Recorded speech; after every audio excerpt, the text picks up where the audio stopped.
Okay, hello everyone. My name is Feister. I'm a professor of computer science.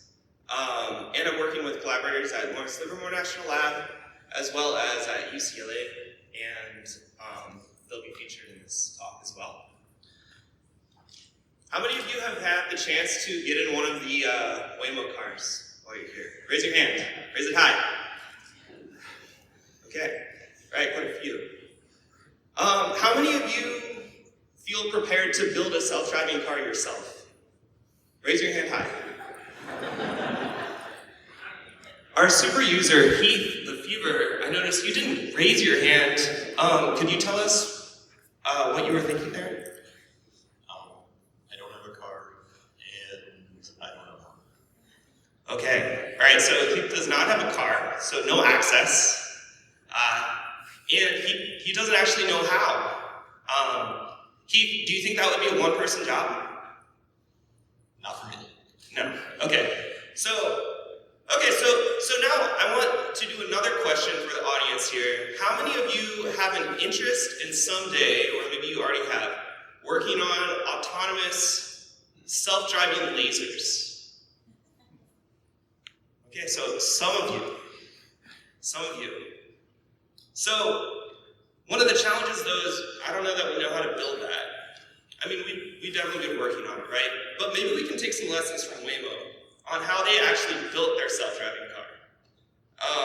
Lesson one, I would say, is that nailing down your tooling first, as far as digital infrastructure, precedes actually building the self-driving system.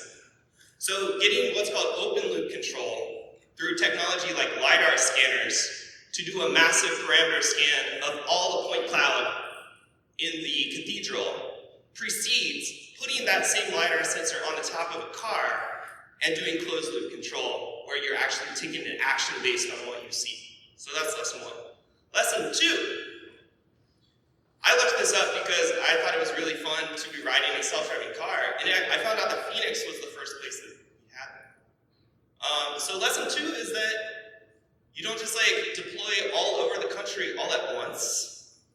You maybe start with some amenable facilities, get things working there, and then progress to deploying at more and more facilities in LaserNetUS, for example.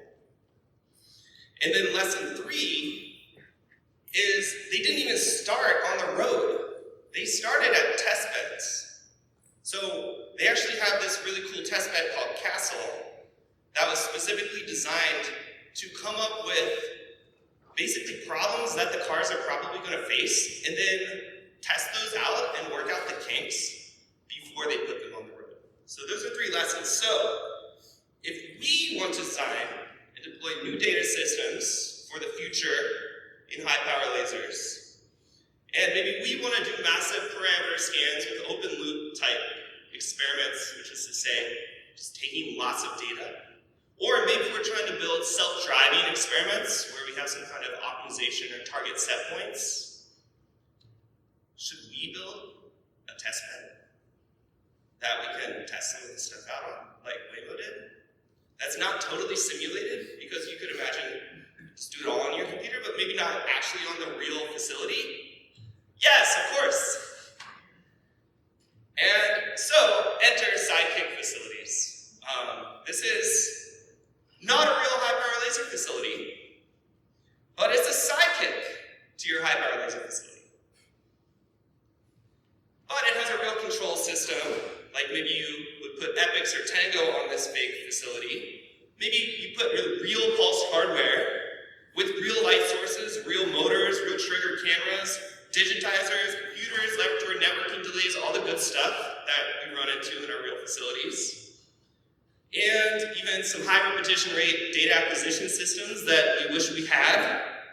And maybe some machine learning controlled closed loop operations to guide operations, maybe some online data analysis with awesome control panels, experimental orchestration software, etc. Sounds good. So this is what I've been working on lately with some collaborators. So this is one example of a sidekick.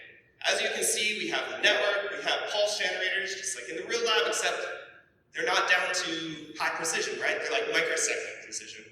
We have light sources, but they're not like high-power lasers. They're just like LEDs or little pen lasers. And we have trigger diagnostics, gated detectors, etc. So it is an exploratory learning tool for us to learn about how to do this stuff and also teach one another, like, what does it look like to have a full-blown, like, laboratory automation. It's a launching point where we can prototype our ideas in data techniques. Like, maybe we want to try out this tango controls, but we don't actually want to break our laser doing it.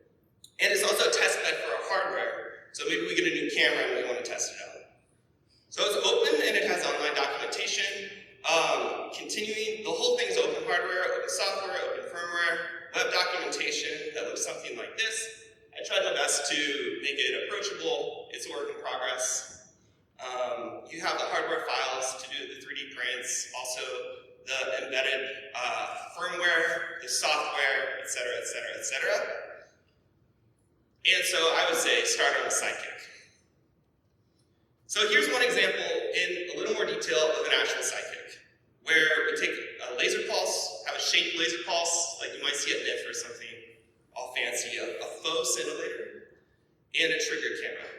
So here's what I mean by like a fake laser. So like you can buy a 10-pack of these, or maybe a 20-pack for like $6. But then if you do a bunch of programming and firmware, and then you put it on a real like PC and actually build the Epix driver and then write online analysis tools, it starts to feel like an actual laser. So you take this temporarily shaped laser, you shine it on a photo transistor, you do all this fake simulation stuff that's some blend of analog and digital when it gets to the photosensor and transforms this laser pulse into a proton beam. Not really.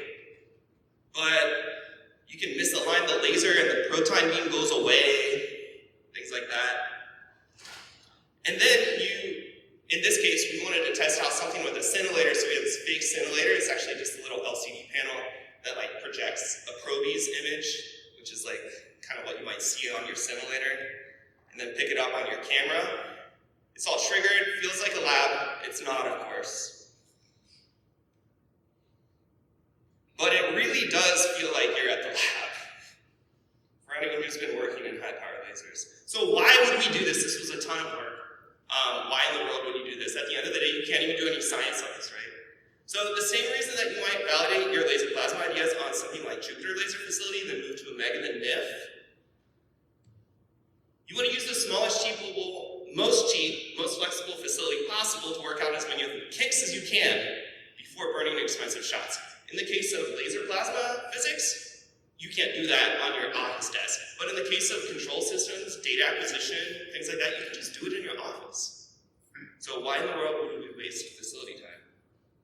So when prototyping digital algorithms, digital devices, and digital infrastructure, I say start on a Sidekick. So prototyping has already made a scientific impact at several facilities in and outside of LaserNetUS. As far as deploying those ideas first, working them out on the Sidekick. Here's an example from the Phoenix laser in May, where we started on a Sidekick. And what we ended up doing was creating cruise control for blast waves. So think about a laser hitting a target and then the blast wave comes off. We want to keep that blast wave at a cool 55 megamiles per hour. And if we want to do that repeatedly, we can actually implement a closed loop control where every frame of the blast wave for the next blast wave adjusts maybe how high the laser energy is. Even though there's confounding variables like going up the hill and you have to push the gas harder. In this case, we're going up the hill and we have to push on the energy a little harder. We're going down the hill and we let off the gas. It's like that. Okay, the other main purpose is lowering learning curves. So the first scientific impact is actually testing out ideas like machine learning algorithms and prototyping hardware. The next is lowering learning curves for all this cool software that we do not need to reinvent, in my opinion. So I think our community can leverage open tools that they have in the high energy community, but they're hard. The learning curve's awful. So I want to help lower barriers to entry to some of these. For example, Epix, so powerful, so standard, so hard to learn. It's got distributed documentation for a distributed control system.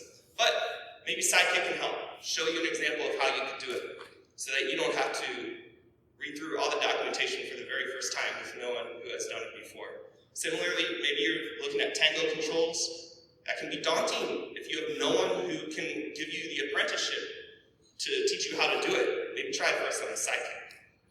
And then there's another level of abstraction called experimental orchestration. This we're just getting into, but something like Blue Sky is developed for the high energy community. And it does everything from orchestrating the experimental shot sequence to like saving data to file to buffering batches of data so that you can do shot sequences in what's called fly scan mode, where you're doing it at the edge. Are you seriously going to build this all from scratch, guys? Please don't. Let's use the tools that are out there. But Sidekick is the place to test it out first. Okay, so in conclusion, Sidekicks are tiny test beds combining simulated and physical elements of laser plasma science, and they've already had proven value in lowering barriers to entry for data-heavy experiments in facility retooling within LaserNetUS. Thank you for your time.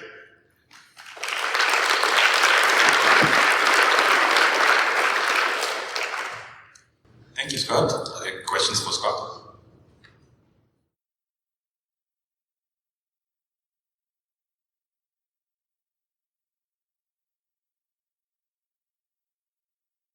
Very nice talk. Yeah.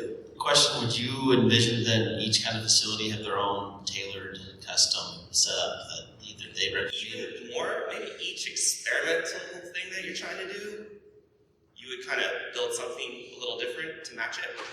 So it's kind of a Sidekick to your facility or a Sidekick to your experimental technique or whatever.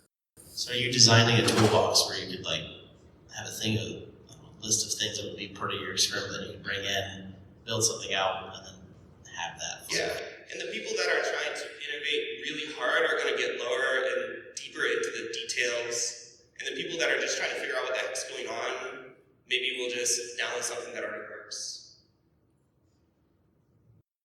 Any other questions for Scott? Okay, let's thank Scott again. Thank you.